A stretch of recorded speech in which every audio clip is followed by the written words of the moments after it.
नमस्कार, मी सेजल इनबीसी न्यूज मध्ये आपल्या सगळ्यांचं मनापासून स्वागत करते. आज आपल्या सोबत आहेत मराठी इंडस्ट्रीतील एक सुंदर आणि लोकप्रिय जोडी प्रिया बापट आणि उमेश कामत, आणि सोबतच आहेत वेब सिरीजचे दिग्दर्शक वरुण नार्वेकर. तुम्हा सगळ्यांचं आमच्या स्टुडिओमध्ये मनपूर्वक स्वागत आहे. आणखीन तुमचा नवा प्रोजेक्ट हे काय नवीन ही वेब सिरीज येते मराठी झी5 वर, याबद्दल प्रेक्षकांना काय सांगाल? कोण सांगायचं आधी वरून कोणापासून हे बघ, लेखन दिग्दर्शनापासून सुरुवात झाली ना, त्यामुळे आधी त्याला बोलवलं. सो आमच्या नव्या वेबसिरीजचं नाव हे काय नवीन आहे आणि ती आदित्य रमा या एका कपलची गोष्ट आहे ज्यांच्या लग्नाला 10 वर्ष झाली आहेत आणि जे आता 40च्या उंबरठ्यावर आलेत. आणि रमाचा एक व्यवस्थित जॉब छान चालू असतो आणि तो मध्येच तो जॉब सोडून ती असं ठरवते की तिला एक क्लोथिंग ब्रँड सुरू करायचा आहे. आणि तिच्या फॅमिलीची, आदित्यची, सगळ्यांचीच रिॲक्शन येते की अरे हे सगळं व्यवस्थित सुरळीत चाललंय आणि आता हे काय नवीन. सो तिथून तो प्रवास रमाचा सुरू होतो आणि मग त्या प्रवासामध्ये काय काय होतं. त्याच्यानंतर त्यांच्या समोर 2 कपल्स येतात, जे एक जेनझी कपल आहे, त्यानंतर एक दुसरं कपल त्यांच्या शेजारी राहायला येतं ज्यांना एक लहान मुलगा असतो, त्यांच्याकडे एक कुत्रं असतं, जे इन अ वे एका चौकटीमध्ये राहणारं कपल असतं. आणि मग यांची कंपॅरिझन सुरू होते की आपलं लग्न कुठल्या टप्प्यावर आहे, आपल्यातलं प्रेम कसं राहिलेलं आहे आता लग्नाला 10 वर्ष झाली आहेत तर, आणि या कपल्सचे नातेसंबंध कसे आहेत. सो असे एक 2 ट्रॅक्स या सिरीज मध्ये आहेत आणि सगळ्या एका कुटुंबाला एकत्र बघता येईल अशी ही वेब सिरीज आहे. अच्छा. या वेब सिरीज मध्ये नेमकं काय खास आहे जे प्रेक्षकांना पाहायला मिळेल? मला असं वाटतं की सगळ्या जनरेशनला रिलेट होईल असा, म्हणजे वेगवेगळ्या प्रकारे, म्हणजे आईबाबांच्या जनरेशनला वेगळं वाटेल, आपल्या जनरेशनला वेगळं वाटेल, असं सगळ्यांना काहीतरी रिलेट होणारं, आपली गोष्ट वाटणारं आणि सहकुटुंब एकत्र बसून बघता येण्यासारखा हा शो आहे. कधी कधी आपल्याला वाटतं की स्लाइस ऑफ लाईफ शोज असतात की त्याच्यामध्ये असं काही मोठा ड्रामा घडणार आहे, पण आपल्या रोजच्या आयुष्यामध्ये छोट्या छोट्या गोष्टींमधनं पण खूप मोठा मोठा ड्रामा आपल्यापुरता का होईना घडत असतो आणि त्याचीच खरी मजा असते आणि तेच खरं आयुष्य असतं. सो हेच सगळं तुम्हाला हे काय नवीन मध्ये सुद्धा अनुभवायला मिळेल.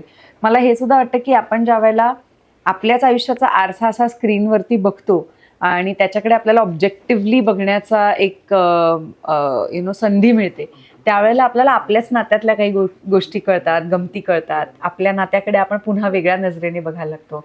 सो असा हा तुम्हाला अत्यंत आनंद देणारा आणि काहीतरी छान पॉझिटिव्ह फिलिंग देऊन जाणारा हा शो आहे हे काय नवीन. सो हे सगळं तुम्हाला नवं एक्सपिरियन्स करायला मिळेल.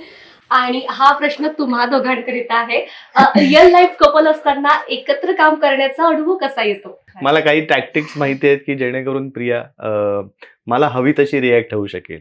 मी प्रियाला कधी तू काय जादूगार प्रियाला नागोबाला हे करतो तो आपला तुला का नागोबा म्हणते.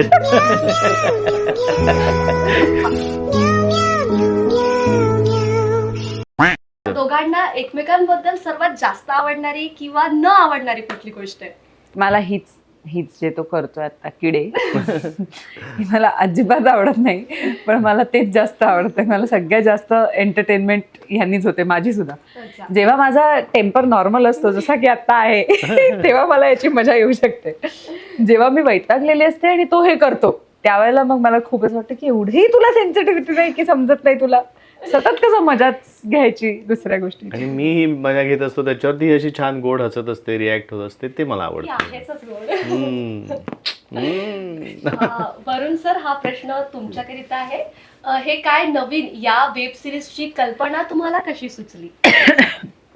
मला वाटतं की मी स्वतः आता त्या फेजमध्ये आहे जिथे मी आता 40 जस्ट क्रॉस करणार आहे आणि त्या निमित्ताने एक लेखक म्हणून मी माझ्या स्वतःच्याच आयुष्याच्या फेजचा एक विचार करत असताना असं लक्षात आलं की खूप वेगवेगळे प्रश्न 40मध्ये पण आपल्याला पडतात आणि त्याबद्दलचं रिप्रेझेंटेशन असं मला कुठल्याही वेबसिरीजमध्ये किंवा फिल्ममध्ये त्या अर्थाने दिसत नव्हतं.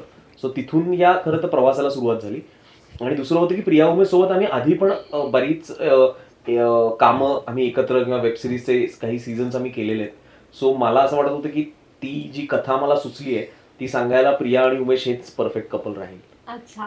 आणि प्रिया बापट आणि उमेश कामत यांना कास्ट करण्यामागचं नेमकं कारण काय? एक तर दोघेही खूप चांगले ऍक्टर्स आहेत आणि दोघांचाही सेन्स ऑफ ह्युमर खूप चांगला आहे आणि ते दोघंही इमोशनल सीन्सही तितक्याच ताकदीने करतात.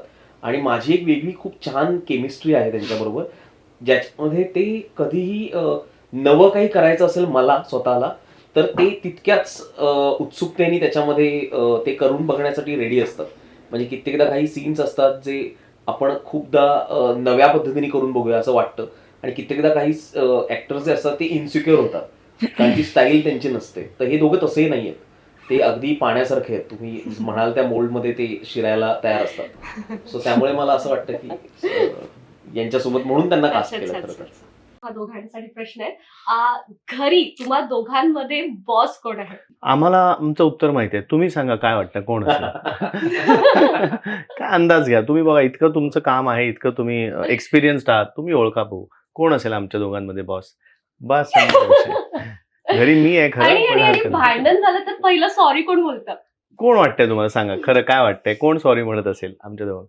हा प्रिया, अरे वा बरोबर ओळखलं एकदम हो. परफेक्ट. मग अरे वा. आणखीन तुमच्याकरिता आहे रिअल मधील रमा आणि रिअल लाईफ मधील प्रिया, यात तुम्हाला काय फरक वाटतो? रमा आणि प्रियामध्ये म्हटलं तर फरक आहे, म्हटलं तर नाहीये. कारण ना ही गोष्ट वरुणनी इतकी छान लिहिलेली आहे. जसं आम्ही म्हणतो, आम्ही स्क्रिप्ट वाचल्यानंतर आम्हाला असं वाटतं की आमच्याच घरातली गोष्ट आहे, पण रमाच्या आयुष्यात ज्या घटना घडतात त्या काही आमच्या आयुष्यात घडत नाहीत. सो मला असं वाटतं की प्रत्येक कपलला हे वाटेल की रमा माझ्यासारखी आहे. सो मी प्रियासोबत राहतो त्यावेळी मलाही अनेक गोष्टी अशा वाटल्या की प्रियासारखीच रमा रिॲक्ट होते काही काही प्रसंगात, किंवा थोडीशी कधी कधी वेगळी होते. पण आजूबाजूला आपल्या ज्या काही माझ्या मैत्रिणी असतील, काही बहिणी असतील, त्यासुद्धा अशाच पद्धतीने रिॲक्ट होत असतात. सो माझ्या मते सगळ्यांना रिलेट होणारी अशी रमा आहे. अच्छा. म्हणजे ज्यांना रमा रिलेट होत फरक नसेल. विचारला, हं? फरक विचारला. रमा आणि प्रियामध्ये फरक काय? फरक तर तेच मी सांगतो, फरक काहीच फरक नाही, नाही, सिमिलर. सिमिलॅरिटी जास्त. आणि प्रिया, हाच प्रश्न तुझ्यासाठी पाहिजे. आदित्य आणि रिअल लाईफ मध्ये उमेश, उमेश याच्यात काय यांच्यात फरक? आता तू फरक सांग. हा मी फरक नाही सांगितलाय, तू सांगू फरक शकते सांग. मी. हा सांग. आदित्य शो मध्ये कॉफी करतो, उमेश घरी चहा करतो. केवढा मोठा वळ सांगितलाय. बास. पण बाकी संपला विषय. एवढाच काय तो फरक. तो बाकी काही काही गोष्टी खूप सिमिलर आहेत. अरे फरक.